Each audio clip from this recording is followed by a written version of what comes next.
ইনারাকড়া বোলবম কমিটির উদ্যোগে শুরু হলো 26তম পবিত্র সাইকেল যাত্রা। বাঁকুড়া থেকে শুশুনিয়া ধারার পবিত্র জল সংগ্রহ করে ভক্তরা প্রায় এক মাসব্যাপী সাইকেল যাত্রায় নেপালের ঐতিহ্যবাহী পশুপতিনাথ মন্দিরের উদ্দেশ্যে রওনা হন। ধর্মীয় আচার ও ভক্তিভাবকে সঙ্গে নিয়ে প্রতি বছরের মতো এবছরেও বহু শিব ভক্ত এই যাত্রায় অংশগ্রহণ করেছেন। দীর্ঘ পথ অতিক্রম করে তারা শুশুনিয়ার পবিত্র জল নেপালের পশুপতিনাথ মন্দিরে মহাদেবের চরণে নিবেদন করবেন। যাত্রা শুরুর আগে বিশেষ পূজা অর্চনা ও মঙ্গল কামনায় প্রার্থনার আয়োজন করা হয়।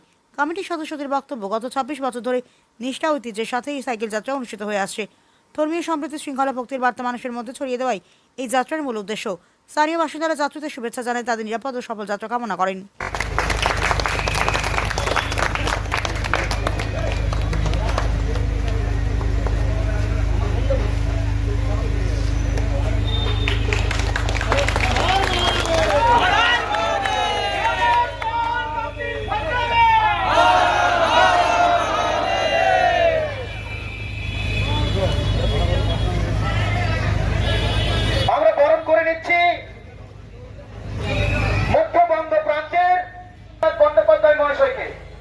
বরণ করে নিচ্ছেন আমাদের বামদেব সেবা সমিতির ভাষণ।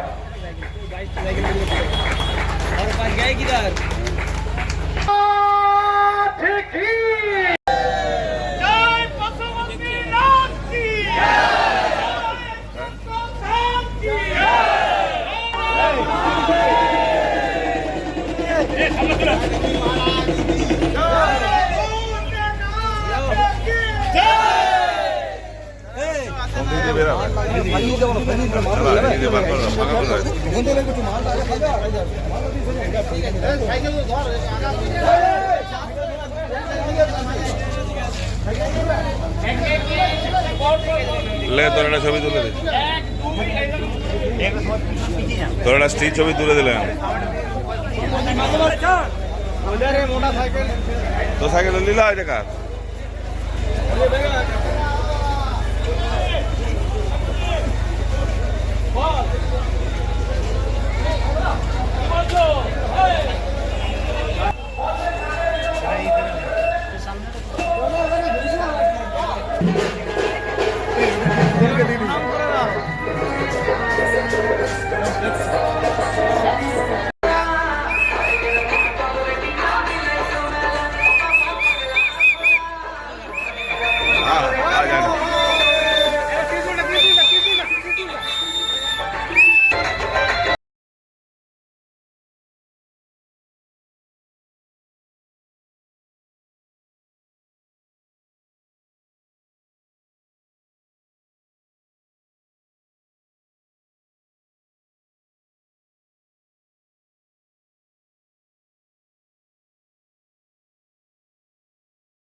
আমরা 16 দিন ধরে 900 কিলোমিটার যাত্রা মানে পথ অতিক্রম করে আমরা যাব নেপালের পশুপতিনাথ। আর প্রত্যেক বছরই কি এরকম হয়? আমাদের এবার 26তম বর্ষ। আমরা 25 বছর ধরে এইভাবে বাঁকুড়া থেকে শুশুনিয়ার ধারার জল নিয়ে আমরা 12 মানে দ্বাদশ জ্যোতির্লিঙ্গের মধ্যে 9টা জ্যোতির্লিঙ্গে আমরা জল অর্পণ করেছি, পবিত্র ধারার জল। শ্রাবণ মাস আমাদের এই সাইকেল র্যালি চলবে।